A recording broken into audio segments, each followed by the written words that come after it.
คือថ្ងៃនេះគឺខ្ញុំឃើញទេមីស្លាស់ល្អមែនទែនហើយនេះហើយខ្ញុំក៏មកដាក់អំពូលថ្មល់សាជាថ្មីបងប្អូនគឺសប្តាហ៍គឺដាក់អត់សូវត្រូវទេបងប្អូនព្រោះដោយសារតែវាមានភ្លៀងខ្លាំងអញ្ចឹងណាហើយនេះហើយគឺថ្មល់វាអត់សូវចុះទេកាលណាដែលមានភ្លៀងខ្លាំងប៉ុន្តែដោយសារតែថ្ងៃនេះគឺខ្ញុំឃើញមេឃគឺល្អមែនទែនបងប្អូនអាចទស្សនាបាន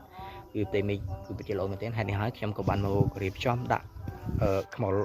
សាជាថ្មីបងប្អូនគឺដាក់សម្រាប់យប់នេះទេបើមិនតែយប់នេះអត់ចូលគឺស្អែកគឺខ្ញុំប្រហែលជាឈប់ដាក់ហើយឧបករណ៍គឺអត់មានអីច្រើនទេបងប្អូននេះគឺនៅក្នុងនេះគឺមានអំពូលមួយអំពូលចង្រិតបងប្អូនគឺអំពូលចង្រិតមួយហើយនឹងកូនជ្រូកសម្រាប់ចាប់អាគុយមួយគ្រឿងហើយនឹងមានមីក្រូចំនួន2គ្រាប់ហើយអាគុយមួយគឺអាគុយមួយគឺឧបករណ៍គឺមានតែប៉ុណ្្នឹងឯងបងប្អូនគឺដូចដែលខ្ញុំនិយាយហ្នឹងគឺថាផ្ទៃមេគឺស្រឡះហើយនេះខ្ញុំមកដាក់សាកមើលអញ្ចឹងណាហើយ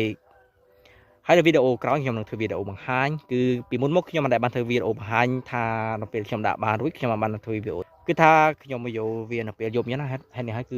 វាងងឹតពេកខ្ញុំក៏បានថតវីដេអូទេប៉ុន្តែយប់នេះយើងមកចាំទស្សនាបងប្អូនថាតើវាបានឬក៏អត់សូម្បីតែបានក៏ខ្ញុំថតមកបង្ហាញបងប្អូនមានបានក៏ខ្ញុំថតមកបង្ហាញបងប្អូនដូចគ្នាហើយកុំភ្លេចយើងចាំទស្សនាវីដេអូក្រោយអរគុណ